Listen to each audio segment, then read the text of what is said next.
మొదట డైరీ ఫామ్లో అందరికి వచ్చే మేజర్ సమస్య ఏంటంటే పొదుగు వాపు అండి. పొదుగు వాపు వస్తుంది. పొదుగు వాపు కంప్లీట్ మెయింటెనెన్స్ మీద డిపెండ్ అయి ఉంటుంది. సో మీరు ఫామ్లో గమనించినట్టయితే ప్రతి గేదెకి దూడ ఉంటుంది. పాలిచ్చే ప్రతి గేదె అనక దూడ ఉంటుంది. ఈ దూడను ఎందుకు ఉంచుతాము అంటే రీజన్, రిమైన్ డైరీ ఫామ్కి మా డైరీ ఫామ్కి తేడా ఏంటంటే దీనిలో మా దూడను చావనివ్వండి. ఎందుకు చావనివ్వము అంటే దానివల్ల ఎసెట్ యానిమల్ హెల్త్ బాగుంటుంది. ఇప్పుడు యానిమల్ అనేది మన మీద ప్రేమతో పాలు ఇవ్వట్లేదు, దాని బిడ్డ మీద ప్రేమతోనే పాలిస్తుంది. సో అది ఉంటే దానికి happy. At the same time ఏంటంటే మేనేజ్మెంట్ ఈజీ అవుతుంది.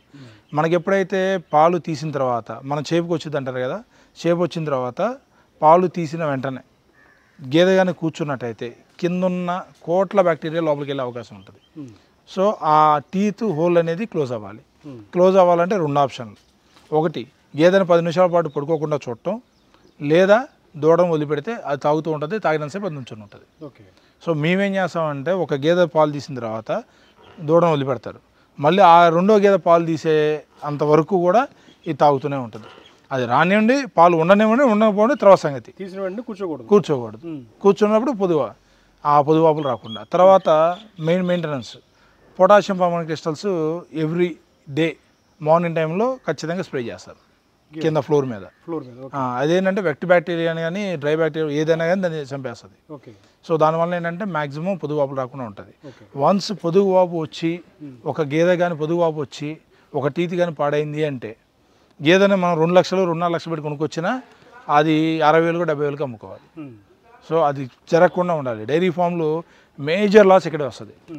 ఫస్ట్ మేజర్ లాస్ పొదుగు వాపు, రెండోది ప్రొలాప్స్ అంటే మెయ్యి అంటాం, మెయ్యి వస్తుంది. ఆ మెయ్యి వలన ప్రాబ్లం అవుతుంది. ప్రెగ్నెంట్ అప్పుడు లోపల గర్భసంచి కూడా బయటకు వచ్చేస్తుంది. బయటికి రాకుండా చిన్న చిన్న మేనేజ్మెంట్ స్టెప్స్ చేసుకోవచ్చు.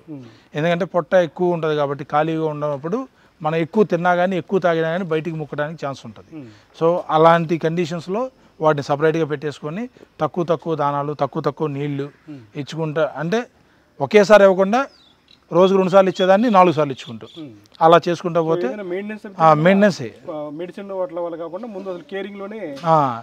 మెడిసిన్ వచ్చేసరికి మీ 20 to 40% మాత్రం వర్క్ అవుతుందండి.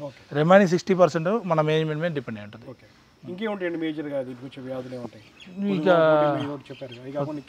ఇంకేముంటాయంటే జనరల్గా వ్యాక్సిన్స్ ఉంటాయండి. హెచ్ఎస్ వ్యాక్సిన్ ఒకటి, ఎఫ్ఎండి ఒకటి, ఇలా వాడికి సీజన్ వైజ్గా ఉంటుంది. ఆ సీజన్ వైజ్ మనం వాడుకుంటే సరిపోతుంది. ఇంకేం అవసరం, మేజర్ ఇవేనండి.